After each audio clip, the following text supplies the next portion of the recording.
Right now, at this very moment, you are sitting on a gold mine. Not buried in some distant land, but inside your own skull. The most powerful force in the universe isn't locked away in a laboratory or hidden in the vaults of the wealthy. It's between your ears. And the tragedy is, most people will live their entire lives without ever truly using it. Good evening. I want to talk to you tonight about something so powerful, so extraordinary, that if you truly grasp it, just understand it, your life will never be the same again. I'm talking about the miracle of your mind. Now, I know that sounds dramatic, but stay with me. Because what I'm about to share with you isn't theory. It isn't wishful thinking, it's fact. It's been proven by the greatest minds in history, and it's available to you right now, whether you're rich or poor, young or old, educated or not. Your mind is the most magnificent instrument ever created. It has no limits except the ones you place upon it. It can take you anywhere you want to go. It can build anything you want to build. It can solve any problem, overcome any obstacle, achieve any goal. But here's the catch: it works whether you direct it or not. You see, your mind is like a garden. It's fertile, ready, willing, and it will grow anything you plant. If you plant success, you'll harvest success. If you plant worry, you'll harvest worry. If you plant nothing, if you neglect it entirely, it will grow weeds. Weeds of doubt, fear, mediocrity. Most people treat their minds like a vacant lot. They let anyone throw anything in there. Negative news, gossip, complaints, cynicism.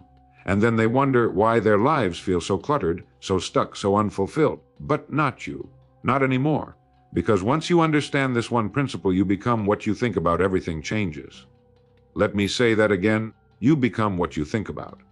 This is the strangest secret.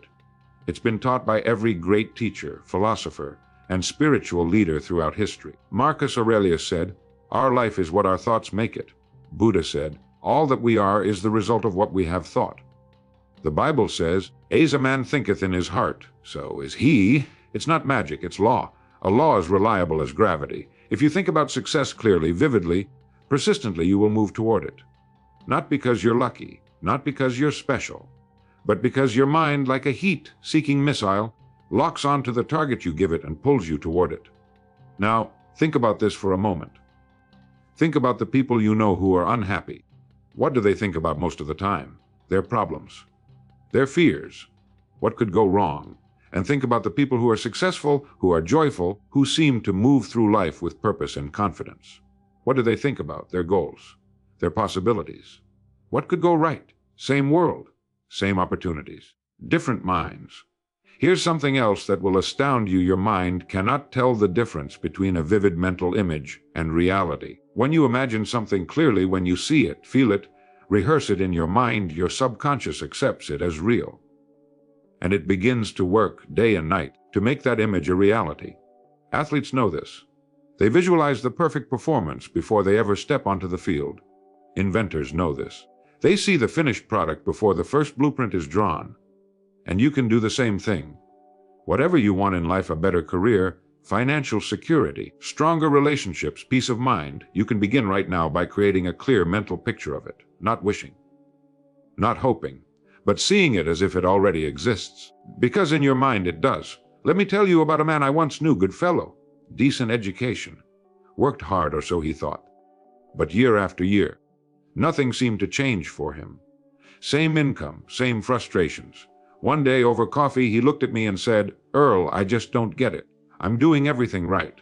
Why is my life going nowhere?" I asked him a simple question. "What do you think about most of the time?" He paused, looked uncomfortable, then said, "Well, I think about my bills. About how I'm getting older and haven't saved enough. About how other people seem to get all the breaks. About what might go wrong at work." "There's your answer," I told him. Now hold on. Before you dismiss this as too simple, let me explain something that will change everything for you. Your mind is, in every sense, a garden. Not a metaphor, not a nice little saying. A fact. It is the most fertile piece of ground you will ever own. And just like a garden, it operates according to natural law. Here's how it works. Whatever you plant in your mind, whatever thoughts you allow to take root, there will grow. Not might grow, will grow. If you plant seeds of success, confidence, gratitude, and possibility, those will grow. You'll wake up with ideas. You'll notice opportunities you walked past 100 times before. You'll find yourself acting with purpose and energy. But if you plant seeds of worry, doubt, resentment, and fear, those will grow just as surely. You'll wake up anxious. You'll see obstacles everywhere. You'll find reasons why things won't work, why you can't succeed, why it's too late. The garden doesn't judge. It doesn't care. It simply grows what you give it. Now here's the part most people never realize: you're planting something every single moment. You can't not plant. Your mind never stops working. It's always absorbing, always processing, always creating. The question isn't whether you're planting. The question is, what are you planting? Think about it. What did you think about this morning when you woke up? What thoughts ran through your mind on your way to work, or while you were making breakfast, or during that quiet moment before bed? Were you thinking about what you're building, or what you're afraid of losing? Were you thinking about your goals or your problems? Were you grateful or resentful? You see, most people are completely unconscious gardeners. They let anyone and anything throw seeds into their minds. A negative comment from a coworker, that's a seed. A discouraging news story, that's a seed. An old memory of failure replayed over and over, that's a whole row of seeds. And then they wonder why their lives look the way they do. But you're different, because now you know. And once you know, you can take control. You can become a deliberate gardener. You can stand at the gate of your mind and decide what gets in and what doesn't. When a negative thought tries to enter, and it will, you can say, no, not in my garden. And you can replace it immediately with a thought that serves you. When worry creeps in, you can pull it out like a weed and plant an affirmation in its place. When doubt whispers, you can drown it out with a clear mental picture of your goal. This isn't difficult. It's not complicated. It's just a decision to tend your garden with care every single day. And here's the beautiful part: the moment you start doing this, everything begins to change. Not someday, not eventually, immediately. Because your outer world is nothing more than a reflection of your inner world. Change the garden, and you change the harvest. So tonight, ask yourself, what am I growing? And if you don't like the answer, start planting something better.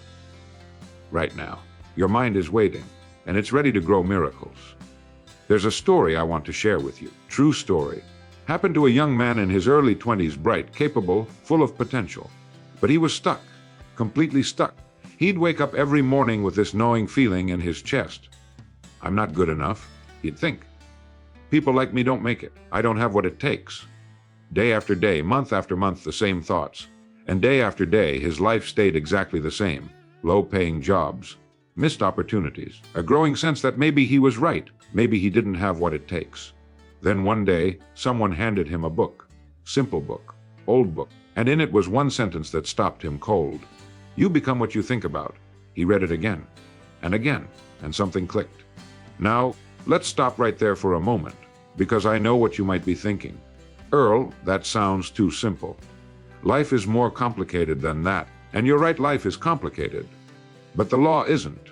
Let me explain. There's a principle at work in the universe, a law as absolute as the law of gravity. And it's this: your mind moves in the direction of your dominant thoughts, not your wishes. Not your occasional daydreams. Your dominant thoughts, the ones you return to again and again, consciously or unconsciously. Think of your mind as a ship and your thoughts as the rudder. The ship doesn't care where you want to go. It goes where the rudder points. If the rudder is aimed toward success, abundance, and growth, that's where you'll sail.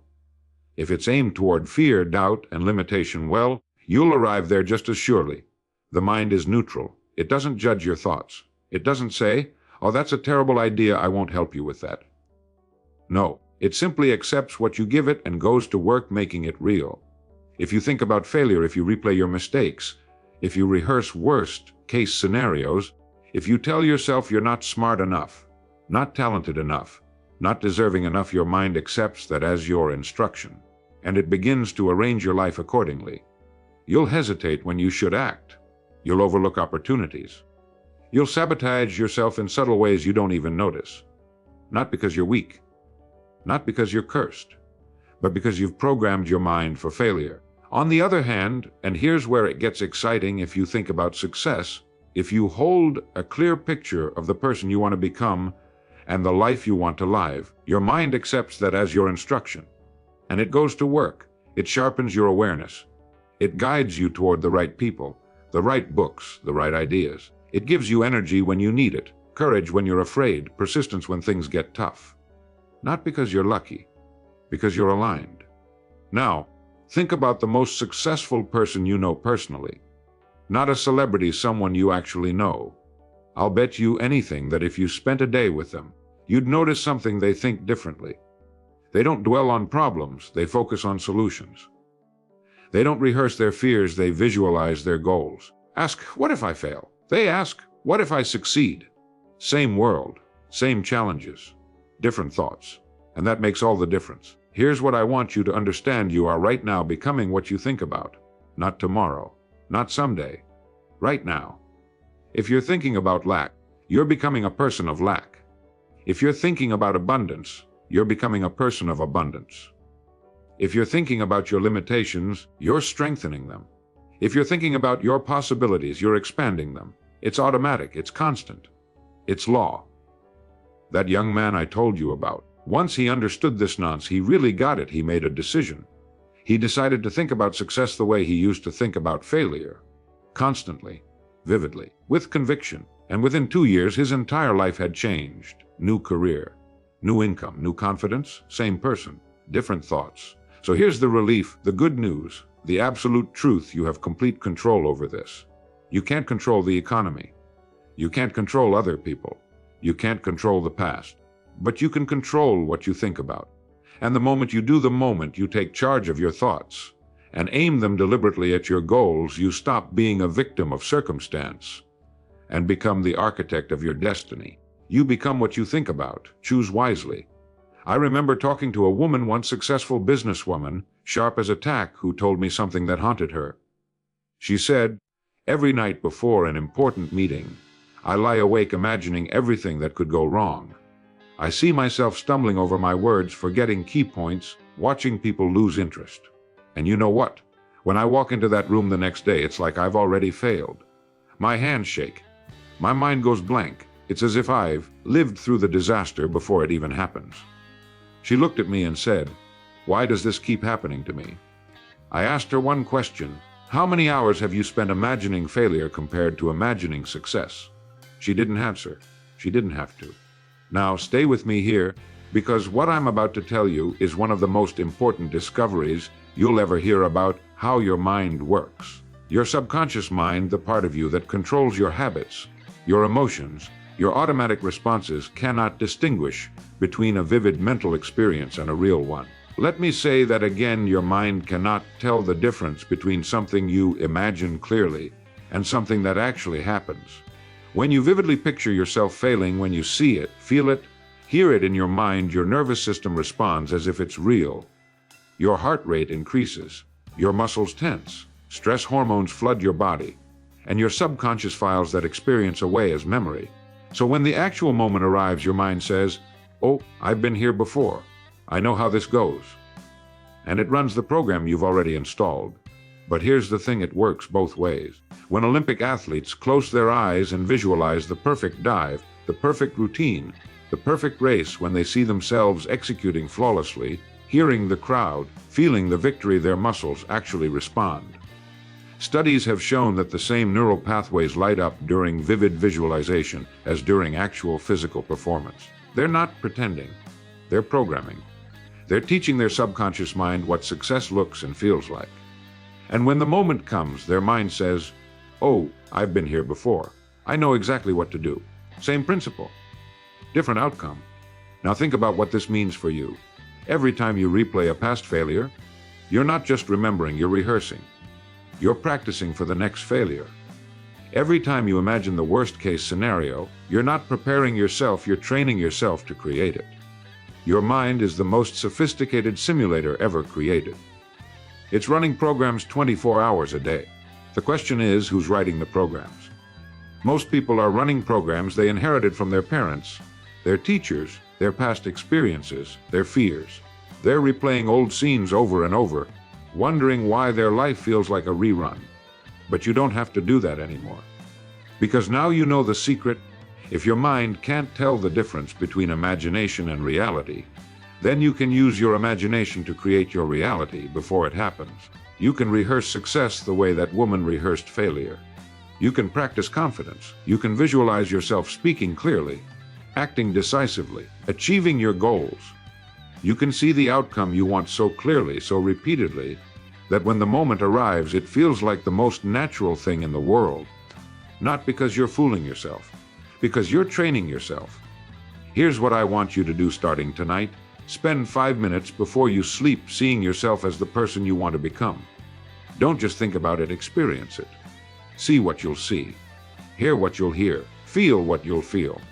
Do this every single day, and I promise you your outer reality will begin to match your inner vision. Because your mind is already creating your future. The only question is, are you giving it the right blueprint? Give it success. Give it confidence. Give it victory. And watch what happens. Your mind believes what you show it. Show it something magnificent. I'll never forget a conversation I had with a man at a dinner party years ago. Successful fellow, owned several businesses, lived well, seemed to have it all figured out. But when someone asked him how he did it, he shrugged and said, "Honestly, I just got lucky. Right place, right time?" Everyone nodded. And I watched as every person at that table, good people, capable people, settled a little deeper into their chairs. I could see it in their eyes. Well, if it's just luck, then what's the point? Either you have it or you don't. And that's when I realized something. That man's modesty, well-intentioned as it was, had just given everyone at that table permission to stop trying. Because if success is luck, then it's out of your hands. You're either born under the right star or you're not. You either get the breaks or you don't.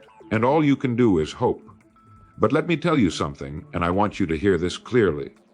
Success is not a matter of luck. It's a matter of law. Just like the law of gravity. Just like the law that says if you plant corn, you get corn, not wheat, not tomatoes, but corn. Every single time. There are laws that govern success just as surely as there are laws that govern physics. And once you understand these laws, once you align yourself with them, success becomes not a hope, but an inevitability. Let me show you what I mean. If you plant a garden in the spring, tend it through the summer, water it, weed it, protect it, what happens in the fall?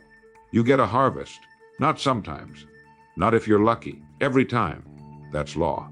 Now, if your neighbor plants nothing, tends nothing, and just sits on his porch hoping for a harvest, what does he get? Nothing. And when fall comes and he sees your abundance, he might say, "Boy, you sure are lucky." But you weren't lucky. You were lawful. You understood cause and effect. You did what needed to be done, and the law rewarded you. Success works the same way. If you set a clear goal, think about it constantly, take consistent action toward it, learn from your mistakes, and persist until you achieve it, what happens? You succeed. Not because the universe smiled on you, because you aligned yourself with the law of success. If you drift through life without a goal, without a plan, reacting to circumstances instead of creating them, what happens? You struggle. You plateau. You wonder why lucky. People seem to have it so easy, but they're not lucky. They're operating according to law. Now here's what's so liberating about this. If success were a matter of luck, you'd be helpless. You'd be at the mercy of chance, fate, random circumstances.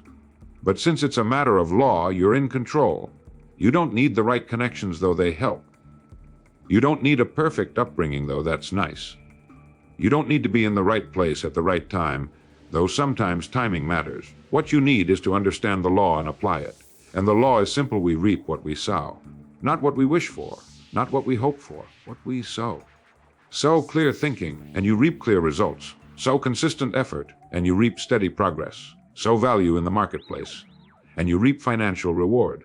Sow discipline, patience, and faith, and you reap the life you've designed. It's not mysterious. It's not magical. It's mechanical. Think of the most successful people you've ever read about. Real success, not lottery winners. Did they stumble into greatness by accident? Or did they have a vision, a plan, and an unwavering commitment to see it through? They understood the law, and they worked with it.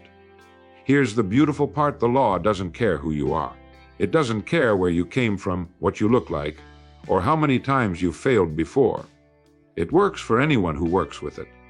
That means you're not waiting for your lucky break. You're not hoping the stars align.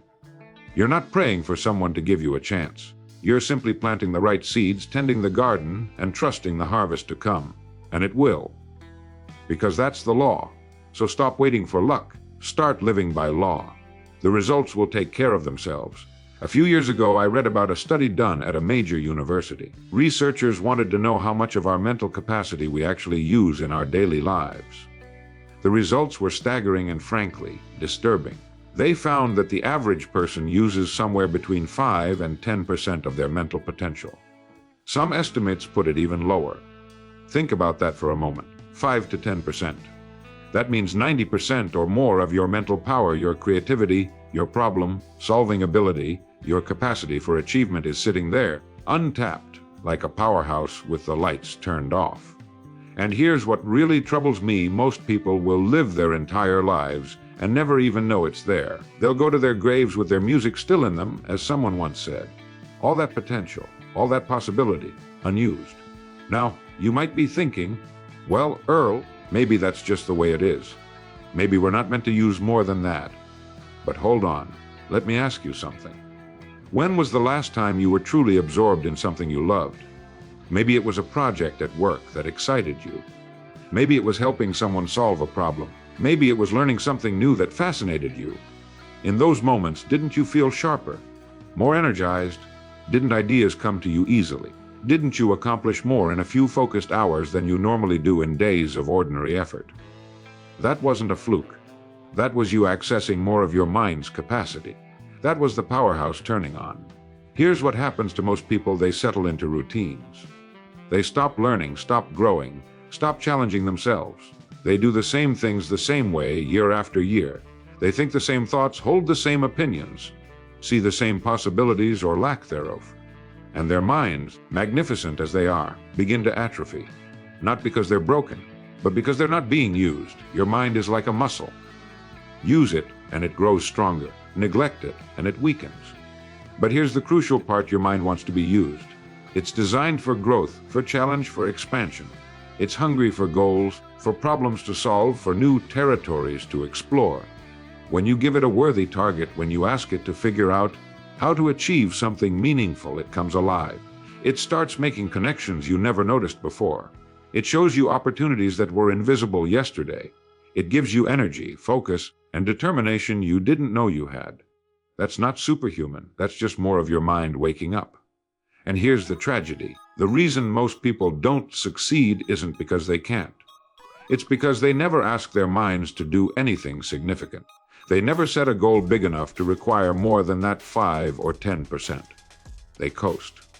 They drift. They let circumstances dictate their lives instead of taking the wheel. And their minds, capable of solving complex problems, creating wealth, building businesses, writing books, healing relationships, those magnificent minds sit idle, waiting for instructions that never come. But you're different. You're reading this, which means you're seeking. You're looking for more. And that's the first step.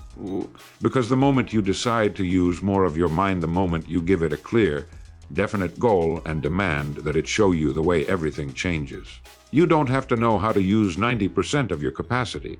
You just have to start asking more of yourself. Set bigger goals. Tackle harder problems. Learn new skills. Think deeper thoughts. Your mind will respond. It's been waiting for this. Think of it this way: you've been driving a Ferrari in first gear your whole life. You thought that was as fast as you could go. But now you know there are 5 more gears you haven't even touched. The power is already there. The engine is ready. All you have to do is shift.